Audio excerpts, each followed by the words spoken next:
Hello, welcome to the latest breaking news. In this video, you will see important news on USA trending and breaking. Please like this video, subscribe this channel.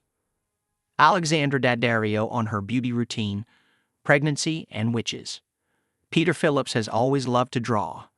Growing up in Belgium, the creative and image director for Christian Dior makeup was a graphic design student before studying at Antwerp's Royal Academy of Fine Arts. But the breakthrough moment in his career came when he drew a portrait of Mickey Mouse freehand on male model's face on an early Raf Simons and Willy Vanderperre shoot. In this shoot for ELLE, Phillips was inspired by his love for audacious color, art, and graphic elements to create a beauty portfolio of eye-catching looks on actress Alexandra Daddario, diver fashion and makeup ambassador. "I felt like a canvas," Daddario says. "I've never done makeup like this before." She wears more of a no-makeup look for her role as a neurosurgeon witch on AMC Plus's Mayfair Witches, based on the novels by Anne Rice. The series also recently dropped on Netflix. It's a really magical thing to see yourself transform in the hands of artists.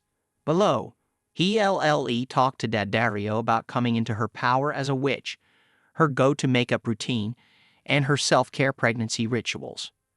"No, it was really unique. It was fun having my makeup done by Peter. He's one of the greatest." I told him, "You're like a surgeon." His manner was very precise, especially in the way he was asking for different brushes or makeup. He was a wonderful person, and I felt like a canvas while he was doing beautiful art. With doing my show, I wear makeup every day for 6 months, so it's nice to take a break. When I do have to put on makeup myself, I'm quite simple.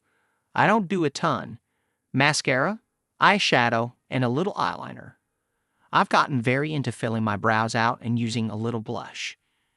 I try not to use too much foundation to take breaks while filming. I'd eat too much to wear lipstick.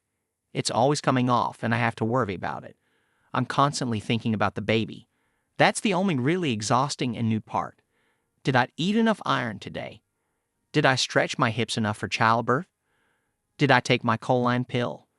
Everything else is pretty similar, except I can't drink. I keep buying wine and saying, I'll have this after I give birth.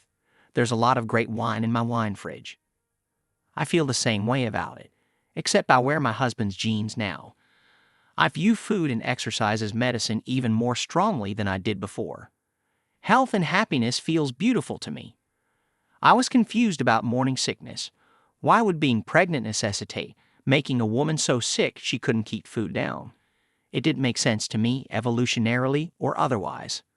Also, there's a baby doing flips in my stomach, and that's really very cool. The ultrasounds have been my favorite part. I'm playing a witch, so I get to channel that. It's about a woman who is stepping into her power literally, but also figuratively and stepping into who she is.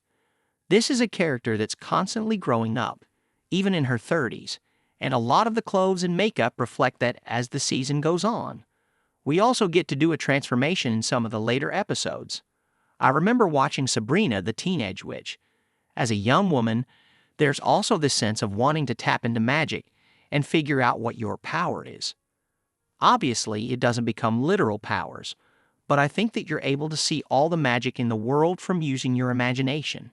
As a kid, I remember my friend taught me how to make a weird brew where we mixed together Kleenex, water, olive oil, and other weird stuff from the kitchen. I was supposed to keep it in my closet for 48 hours, and my mom found it and was like, "What the hell is going on? What is this?" Yeah, we all have that to a certain extent. There are all different kinds of things that we believe in, like believing in the power of thought. When I was growing up, The Secret was very popular. And listen, there are some parts of my life that feel very magical. There are some parts that don't, but there have definitely been times in my life that something happened that was kind of magical. This character is constantly going through transformations and learning new things. She's a woman who just found her real parents. She found out who she comes from, and it's this crazy, dark world. It's a lot to handle. Finding out she's a witch and has inherited this house and all this money. Getting involved in this really magical, supernatural world would be a lot for anyone. It's a fun world to explore. Really like that this is a family story.